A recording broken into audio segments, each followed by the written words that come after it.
Hello मेरे प्यारे दोस्तों। आज हम लेकर आए हैं क्लास 10th का प्रमेय 6.1 जो थेल्स प्रमेय के नाम से जाना जाता है। ठीक है, इसका जो क्वेश्चन है लगभग बार एग्ज़ाम में पूछा गया है। बोर्ड एग्ज़ाम का ये इम्पोर्टेंट क्वेश्चन है। आइए हम इसको बारीकी से समझने का प्रयास करें। लाइन बाय लाइन देखेंगे। समय को बचाते हुए मैंने पहले ही इसको नोट कर लिया है। चलिए अब इसको समझने का प्रयास करते हैं। सबसे पहले क्वेश्चन को पढ़ते हैं। यदि किसी त्रिभुज की एक भुजा के समांतर अन्य दो भुजाओं को भिन्न भिन्न बिंदुओं पर प्रतिच्छेद करने के लिए एक रेखा खींची जाए तो अन्य दो भुजाओं एक ही अनुपात में विभाजित हो जाती है। क्वेश्चन क्या कहता है, देखिए, यदि किसी भुजा या यदि किसी त्रिभुज की एक भुजा, यानी कि एक मैंने त्रिभुज ले लिया, उसका एक भुजा समांतर अन्य दो भुजाओं को भिन्न भिन्न बिंदुओं पर प्रतिच्छेद करती है। ये मेरा क्या हो गया, यानी कि आधार हो गया। अरे मेरा बी और सी क्या हो गया, आधार हो गया। और ये बी एक भुजा है और ये सी एक भुजा है, यानी कि क्या बोल रहा है, अन्य दो भुजा। तो अन्य दो भुजा हो गया को भिन्न भिन्न बिंदुओं और प्रतिच्छेद, यानी कि मेरा भिन्न भिन्न बिंदुओं देखिए डी डी और बी ई समांतर है। ठीक है, इसमें मैंने दो लंब ले लिया एन और एम। ठीक है, तो वही बोल रहे, देखिए, के लिए एक रेखा खींची जाए तो इन दो भुजाएं एक ही अनुपात में विभाजित हो जाती है। ठीक है, हमने चित्र को समझ लिया। आइए हम क्वेश्चन से इसको हम हल करने का प्रयास करते हैं। ठीक है, देखिए, सबसे पहले क्या दिया है, बी सी समांतर डी, यानी कि बी सी कहाँ है, देखिए बी सी समांतर डी है। ये दोनों जो लाइन है वो समांतर है। ठीक है, सिद्ध करना है हमें ये डी और बी डी, यानी कि जो भी बोल सकते हैं डी बी या बी डी। ठीक है, समांतर यानी कि इक्वल टू ये ई इक्वल टू सी, यानी कि ये ई बराबर है सी ई का। इसी को हमको सिद्ध करना है, मतलब ये बराबर है या नहीं, इसको हम सिद्ध करके देखना है। ठीक है, आइए हम रचना करते हैं।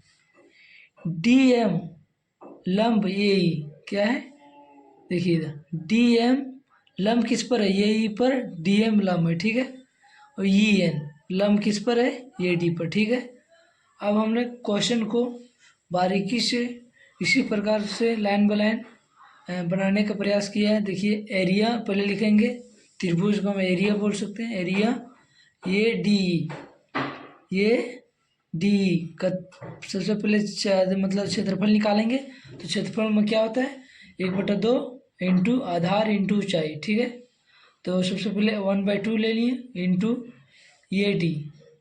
ठीक है, आधार क्या है मेरा, ए डी है। ठीक है, ए डी ले लिए इंटू मेरा ऊंचाई क्या है, लंब क्या है, एन ई। ठीक है, एन ई लंब है तो इसी को ऊंचाई बोलते हैं। ठीक है, एन ई, इसको क्या मान लिया, समीकरण 1। ओके, अब देखिए इधर एरिया डी ई बी लिए, उसके बाद डी ई बी इसका निकल गया।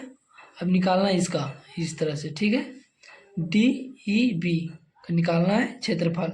तो 1/2 इसका भी फॉर्मूला ले लिए, 1/2 इंटू डी बी, यानी कि देखो इधर डी बी हो गया ये मेरा आधार इसमें, और एन ई मेरा लंब वही रहेगा क्योंकि इधर नहीं है लंब, दो ही मैंने बनाया है तो एन ई इसमें ले लेंगे। ठीक है, एन ई इसको इक्वेशन 2 मान लें।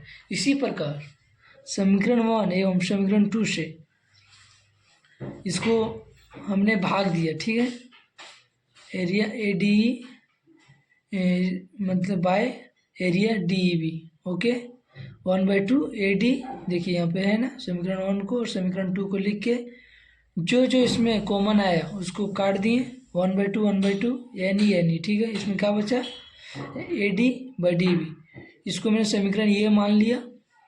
उसके बाद एरिया ए डी ई, उसके बाद एरिया ये डी ई। अब इस पार्ट को निकालेंगे। ठीक है, तो क्षेत्रफल निकाल लिए, 1/2 ये ई मेरा आधार ये बन गया।